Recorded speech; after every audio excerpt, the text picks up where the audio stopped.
नमस्कार, परिवर्तन news channel में आप सभी का स्वागत है। चैनल से जुड़ने के लिए लाइक, सब्सक्राइब, कमेंट एवं शेयर करें। पी अपडेट में डॉक्टर अरुण कुमार राज ने कोरोना काल के समय में इम्यूनिटी सिस्टम बनाने के चक्कर में आप ज्यादा मात्रा में विटामिन की गोली खाते हैं तो हो सकते गंभीर बीमारी का शिकार। इन्हीं जागरूक विषयों पर जानकारी देते हुए वहीं ललिता कुमारी गृहिणी ने 5 धार्मिक नदियों गंगा, ब्रह्मपुत्र, यमुना, नर्मदा और कावेरी नदियों के उद्गम तथा जिन राज्यों से गुजरती एवं नामों से जानी जाती है, इन्हीं विषयों पर जानकारी दी है। वहीं सर्वज्ञ राज ने गांधी जी के सिद्धांत एवं विचारों के बारे में बताया है। गांधी एक विचारधारा है जो आज भी किसी व्यक्ति के विचारों में प्रकट होते रहता है। इन्हीं विषयों पर जानकारी दिया है। नमस्कार, मैं डॉक्टर अरुण कुमार। कोरोना से बचने के लिए अधिक मात्रा में कर रहे हैं विटामिन का सेवन, तो हो जाए सावधान, हो सकती है ये गंभीर बीमारियां। कोरोना वायरस से बचने के लिए इम्यून सिस्टम को मजबूत बनाए रखना बहुत जरूरी है। इम्यून सिस्टम को मजबूत बनाने के लिए लोग काफी मात्रा में विटामिन की गोलियां और कैप्सूल का सेवन कर रहे हैं, परंतु अधिक मात्रा में इनका सेवन स्वास्थ्य के लिए हानिकारक है। स्वास्थ्य विशेषज्ञों के अनुसार शरीर में पर्याप्त मात्रा में विटामिन होने पर कोरोना वायरस का संक्रमण आसानी से नहीं हो सकता है। शरीर में विटामिन का स्तर बढ़ाने के लिए अधिक मात्रा में विटामिन की गोलियां और कैप्सूल का सेवन करने से कई तरह की बीमारियों का खतरा भी रहता है।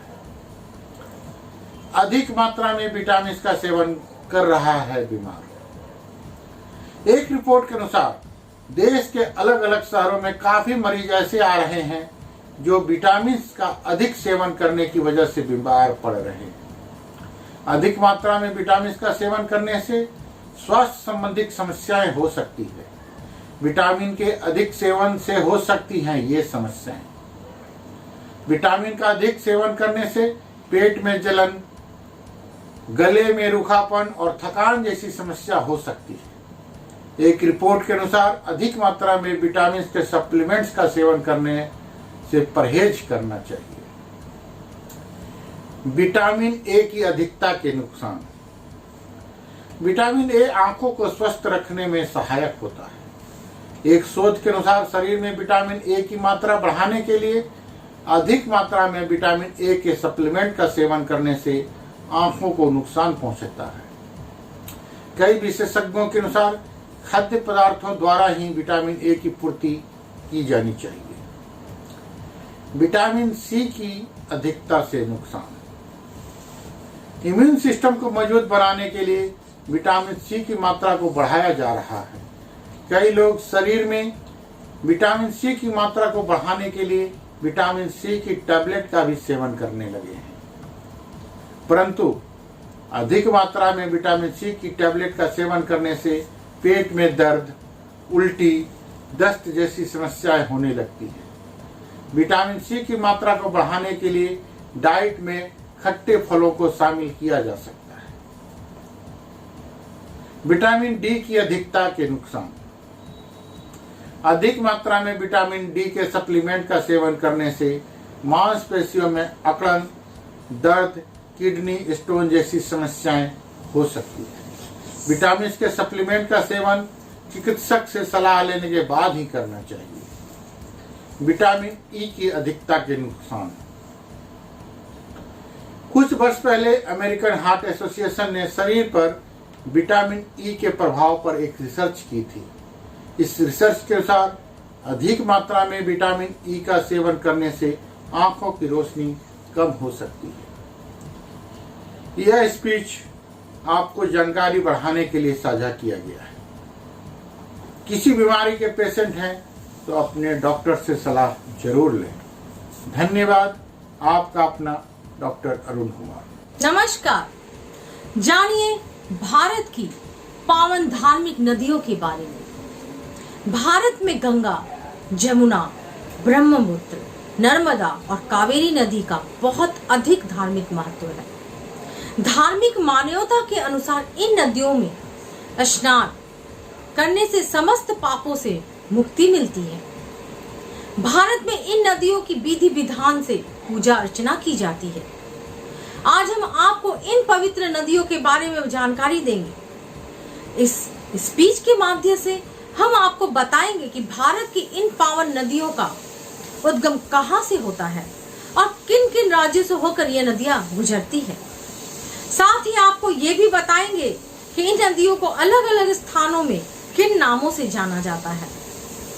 गंगा नदी। गंगा नदी का सबसे अधिक धार्मिक महत्व है। धार्मिक मान्यता के अनुसार गंगा नदी में स्नान मात्र से सभी पापों से मुक्ति मिल जाती है। गंगा नदी हिमालय से निकलती है और वाराणसी, प्रयाग और हरिद्वार से होकर बंगाल की खाड़ी में मिल जाती है। भारत में गंगा को सिर्फ नदी नहीं माना जाता है, भारत में गंगा को मां का दर्जा दिया जाता है। भारत में गंगा नदी को मां गंगा, गंगा जी, गंगा मैया, देवी गंगा के नाम से भी जाना जाता है। आपकी जानकारी के लिए बता दें कि गंगा भारत की तीसरी सबसे बड़ी नदी और गंगा नदी की लंबाई लगभग 2525 किलोमीटर है। यमुना नदी। धार्मिक पुराणों के अनुसार यमुना नदी को भगवान श्री कृष्ण की संगनी कहा जाता है। भारत में यमुना नदी को मां का दर्जा दिया जाता है। धार्मिक मान्यता के अनुसार यमुना नदी भक्ति का प्रतीक है। यमुनोत्री से निकलकर यमुना नदी दिल्ली, आगरा और इटावा से होकर प्रयागराज में गंगा नदी से मिल जाती है। यमुना नदी को यमुना मैया के नाम से भी जाना जाता है और यमुना नदी की लंबाई 1376 किलोमीटर है। नर्मदा नदी। नर्मदा नदी का बहुत अधिक धार्मिक महत्व है। महाकाल पर्वत के अमरकंटक स्थान से निकलकर नर्मदा नदी पश्चिम दिशा की तरफ बहती हुई खंबात की खाड़ी में मिल जाती है। नर्मदा नदी मध्य प्रदेश और गुजरात में बहती है और आज भी मध्य प्रदेश में नर्मदा नदी का विशेष पूजा अर्चना की जाती है। धार्मिक मान्यता के अनुसार नर्मदा नदी की परिक्रमा करने से पापों से मुक्ति मिलती है और मृत्यु के पश्चात मोक्ष की प्राप्ति होती है। नर्मदा नदी को रेवा नदी के नाम से भी जाना जाता है। भारत में नर्मदा नदी को भी मां का दर्जा दिया जाता है। नर्मदा नदी की लंबाई 1312 किलोमीटर है। कावेरी। कावेरी साउथ की सबसे प्रमुख नदी है। ब्रह्मगिरी पर्वत से निकलकर कावेरी नदी कर्नाटक और तमिलनाडु से होती हुई बंगाल की खाड़ी में जाकर मिल जाती है। कावेरी को दक्षिण भारत में सबसे पवित्र नदी माना जाता है। कावेरी को दक्षिण भारत की गंगा भी कहा जाता है। हिंदुओं का प्रमुख तीर्थ स्थान तिरुचिरापल्ली कावेरी नदी के तट पर ही बसा हुआ है। कावेरी नदी को भी भारत में मां का दर्जा दिया जाता है। कावेरी नदी की लंबाई लगभग 800 किलोमीटर है। ब्रह्मपुत्र नदी। ब्रह्मपुत्र नदी को भारत का सबसे प्राचीन नदियों में से माना जाता है। तिब्बत के मानसरोवर झील से निकलकर ब्रह्मपुत्र नदी भारत में अरुणाचल प्रदेश और असम से होती हुई बंगाल की खाड़ी में जाकर मिल जाती है। धार्मिक मान्यता के अनुसार ब्रह्मपुत्र नदी को ब्रह्मा का पुत्र माना जाता है। ब्रह्मपुत्र नदी को अलग अलग नामों से जाना जाता है। ब्रह्मपुत्र नदी को तिब्बत में सांपो, अरुणाचल में डीह और असम में ब्रह्मपुत्र और चीन में यालू, त्यांगस्पू, चियांग और यरलुंग जेगम्बो जियांग के नाम से जाना जाता है। बांग्ला में ब्रह्मपुत्र नदी को जामुन नदी और असम में शोक नदी भी कहा जाता है। ब्रह्मपुत्र नदी भारत की दूसरी सबसे बड़ी नदी है और इसकी लंबाई लगभग 2900 किलोमीटर है। मैं ललिता कुमारी, धन्यवाद। नमस्कार, मैं सर्वज्ञ राज। महात्मा गांधी की जयंती। बापू के इन विचारों को अपना लिया तो बदल जाएगा जीवन। गांधी एक विचार के रूप में आज पूरी दुनिया के लिए प्रासंगिक है। उनके विचार का मूल अहिंसा और सत्याग्रह रहा। अहिंसा को लेकर गांधी जीवन भर संदेश देते रहे। राष्ट्र को आजाद कराने के महान लक्ष्य के बीच उनका अपना जीवन भी कई आयामों में प्रेरणादायक रहा।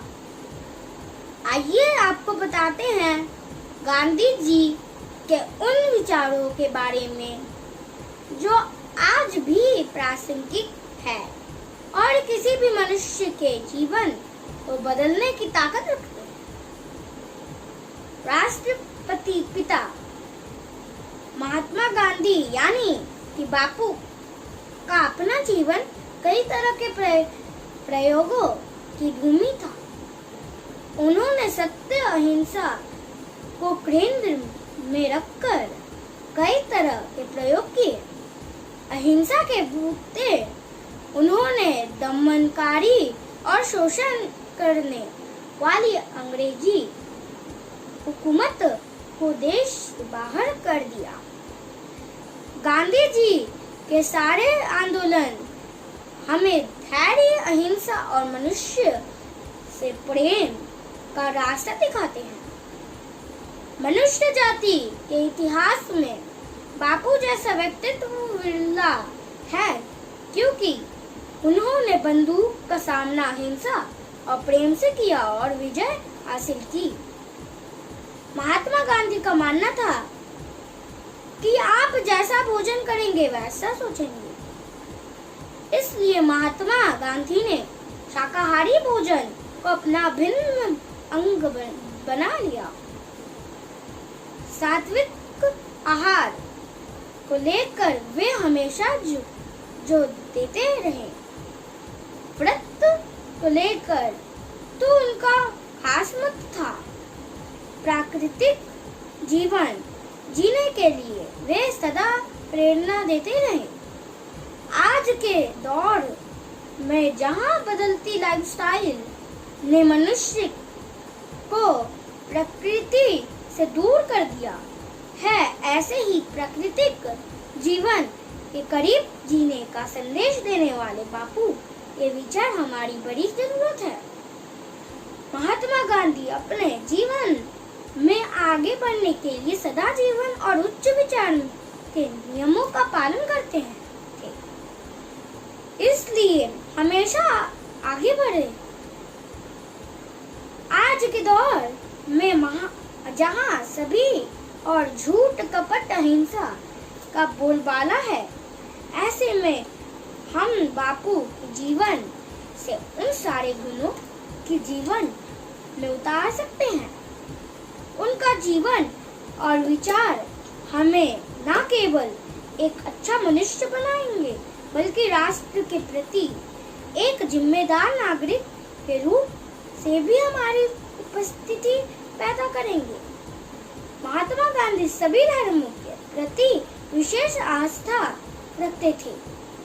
गांधी जी ने इस बात पर हमेशा जोर दिया कि भगवान ही सत्य है। उन्होंने धर्म प्रतिवर्त के सभी तत्वों एवं प्रयासों की आविष्कृत किया। उन्होंने सत्य के मांग को अपनाते हुए सत्याग्रह की नींव रखी थी। धन्यवाद।